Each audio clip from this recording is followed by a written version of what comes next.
seres com poderes salvando o mundo. Uma garotinha que encontra seu melhor amigo num senhor que ensina ela a consertar coisas. Uma noiva que recebe uma proposta um tanto quanto indecorosa ali na Inglaterra da época regenciana. Um casal que vai visitar uma casa em meio a uma tempestade, mas lá tem guardados segredos que talvez deveriam permanecer assim, guardados. Uma pessoa, um coletor de lixo interespacial que começa a correr risco de vida e uma mulher que encontra o amor nos braços de um ser mitológico. O que tudo isso tem em comum? Tudo isso vai estar aqui nesse vídeo de hoje, então sejam todos muito bem-vindos a mais um vídeo do meu canal. E hoje nós temos os lidos do mês de agosto, de mês de julho. E sim, gente, eu gostei, foi até um mês que rendeu bastante, tá? Porque eu vinha lendo muito pouco nos meses anteriores, mas foi assim, praticamente uma montanha-russa, porque eu tive picos de leitura. O que ajudou bastante também foi que eu ouvi 2 audiobooks e isso acaba contribuindo também para dar uma adiantada aqui. Eu vou começar com vocês com os contos que fazem parte de coletâneas. Aqui dessa coletânea do Franz Kafka, eu li 4 contos, que foi O Abutre, O Fratricídio, Um Sonho e Desista. Mas eu não trouxe nenhum deles pro segundo de contos, porque eu já comentei com vocês que os contos dessa coletânea são microcontos, eles são bem curtinhos. Então, não é sempre, eu vou mostrar esse aqui, por exemplo, pra vocês, que chama o prólogo. Nem sempre eles dão material suficiente para fazer um segundo de conto, que foi o que aconteceu aqui. Dos 4 que eu li, o mais interessante era O Abutre e O Fratricídio, mas mesmo assim eu achei que não seria o suficiente para trazer para vocês. Tô quase acabando esse livrinho, creio eu que ainda devo conseguir fazer mais um segundo de contos com contos deles, assim espero. Desse outro livrinho aqui, eu li O Telefone da ACSE. E ele é um conto que eu achei interessante. O garoto ele encontra um telefone num parque e ele começa a ouvir coisas diferentes ali naquele telefone e ele vai acabar ganhando uma missão a partir desse momento. Eu gostei, achei interessante. Os contos desse livro eu não acho assim espetaculares, mas esse eu achei até bem interessantezinho. Depois eu li um conto que tá aqui nessa coletânea aqui, que chama Sennin. É de um ator japonês, que eu vou tentar falar o nome, se eu encontrar aqui a página, que é... Cadê o nome do rapaz? Ryunosuke Akutagawa. Não sei se é assim que fala o nome dele. E nesse livro a gente tem essa pessoa que quer encontrar um emprego e ele quer se tornar um Sennin. Sennin é uma figura mitológica japonesa que tem alguns poderes mágicos. E aí um casal fala pra ele, olha, trabalha aqui pra gente, que em 20 anos, trabalhando pra gente de graça aqui, a gente vai te ensinar a ser Sennin. Vocês imaginam já, né?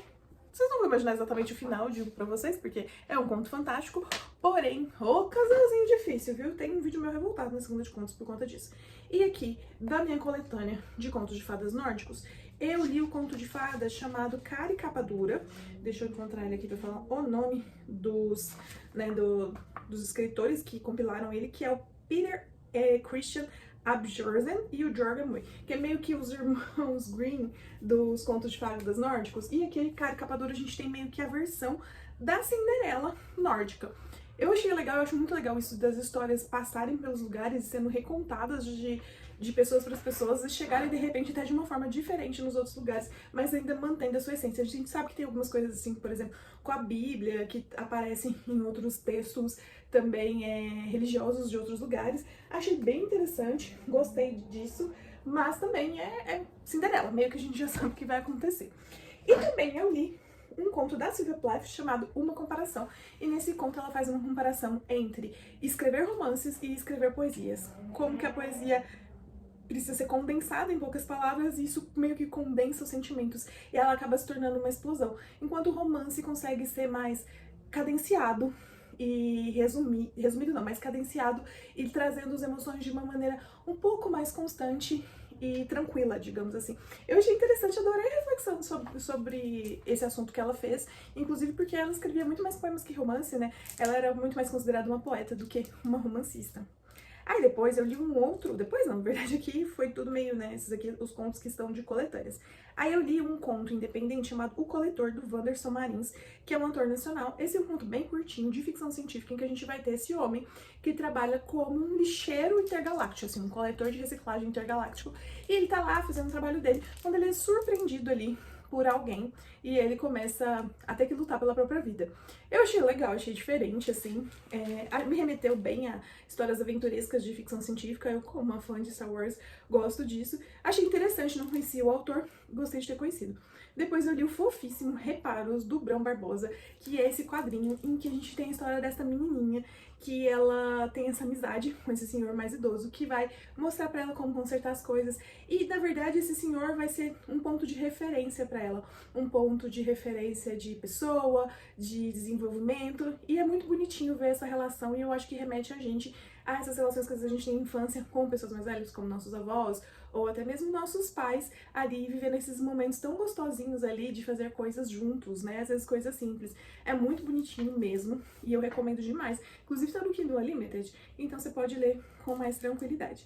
Depois eu li o Despertos, a Extensão da Fratura, do Márcio, e esse livro é o segundo de uma série. Eu já tinha lido o primeiro, e também já tinha lido um dos spin-offs, né, que é o Manuel Borba, e que a gente vai ter, então, depois que acontece uma situação na Terra, em que algumas pessoas recebem alguns poderes, algumas capacidades diferentes, a gente vai ver como isso, no primeiro livro a gente vê como isso foi, como abalou o mundo, mas muito focado no Brasil.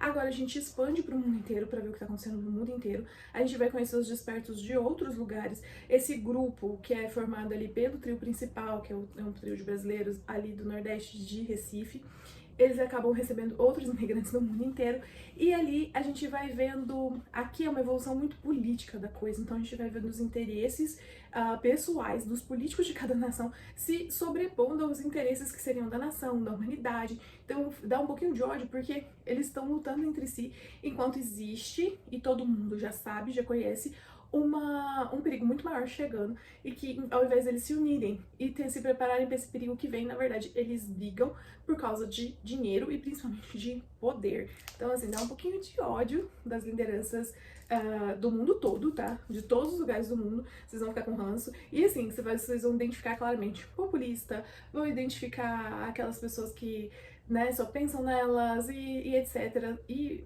tiranos, tudo aí que a gente vê no dia a dia a gente vai acabar identificando aqui também, tá?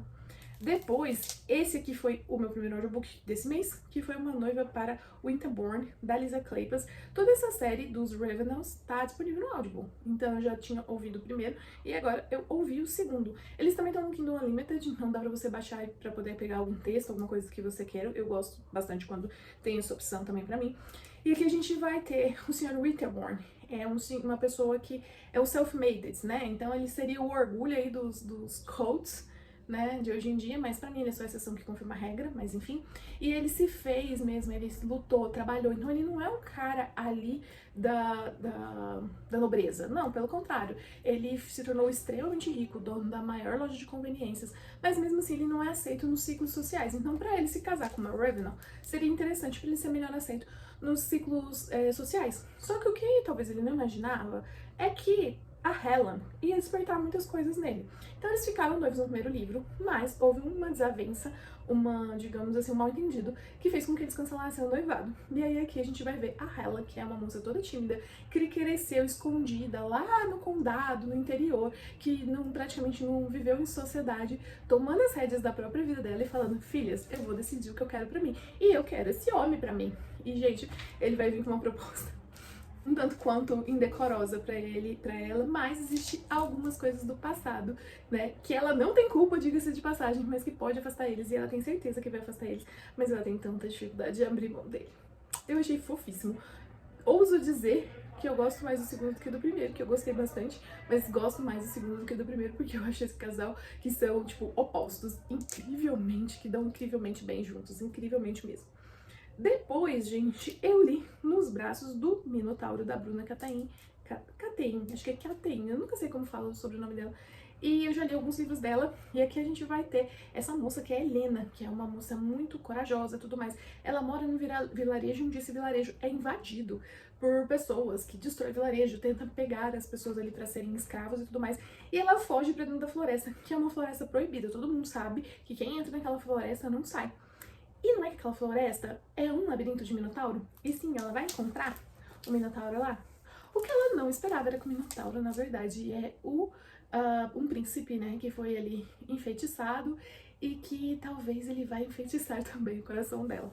É muito legal. A Helena é uma personagem muito boa, porque ela é uma personagem que, apesar de, tipo, numa época que talvez a mulher não tinha tanta coisa assim, ela toma a resolução da vida dela, ela entra na briga mesmo, literalmente, pra salvar os seus. Inclusive, o Minotauro que é o homem da vida dela, então ela vai salvar ele também. E o Minotauro é fofo, gente. Ele achava que ele nunca ia ter um amor, que ele nunca merecia ser feliz, e de repente ele ganha um presente dos deuses, a sua pequena ninfa. Pra quem gosta de um monster romance assim como eu, esse aqui é um prato cheio. E depois eu ouvi mais um audiobook, mais um livro de Dona Freida, terceiro livro de Dona Freida desse ano, terceiro livro ouvido, né? Apesar de eu ter a empregada e eu li algumas partes dele, eu ouvi a maior parte desse livro. E não minta, a gente tem esse casal que vai visitar uma casa que está à venda. Só que eles vão no meio de uma nevasca e eles ficam presos ali. E a gente vai ter toda a história contada sob a versão da esposa desse casal. E a gente tem ali aquela casa, era da doutora Adrienne, e a doutora Adrienne desapareceu. E todo mundo acredita que ela tá morta, e todo mundo acredita que foi o namorado dela, o Luke, que cometeu esse assassinato. Mas nunca foi encontrado o corpo, nunca foi, ninguém foi preso por esse assassinato. E aí a gente vai ver esse casal lá dentro e coisas estranhas acontecendo ali. E a narrativa vai do passado pro presente. A gente vai vendo as coisas sob a visão da doutora Adrienne também nos capítulos de passado e sob a visão da Trícia nos capítulos de presente. E assim, meus amigos, ela vai te enrolar. A Freida vai te enrolar, porque ela me enrolou. Tudo bem que eu não me considero uma grande leitora de suspense, mas eu acho a escrita da Freida muito envolvente e ela me enrola, tá? Então, assim, me julguem. Eu sei que tem gente que fala que os livros dela são um pouco, como fala? Previsíveis, mas ela consegue me enrolar. Então, se ela consegue me enrolar, tá ótimo pra mim, porque é isso que a gente quer de um suspense, né? Ser um pouquinho enrolada. Gente, foi tudo isso que eu li ao longo desse mês. Se vocês leram alguma dessas coisas, me deixa saber. Se vocês acham que tem uma indicação legal que eu vou gostar, também me deixa saber. Conta aqui nos comentários. Não esqueça de engajar, de comentar aqui no vídeo, mandar pra quem você acha que vai gostar, curtir e quem sabe me seguir nas redes sociais, porque lá tem conteúdos diários pra vocês. Até a próxima, gente. Tchau, tchau.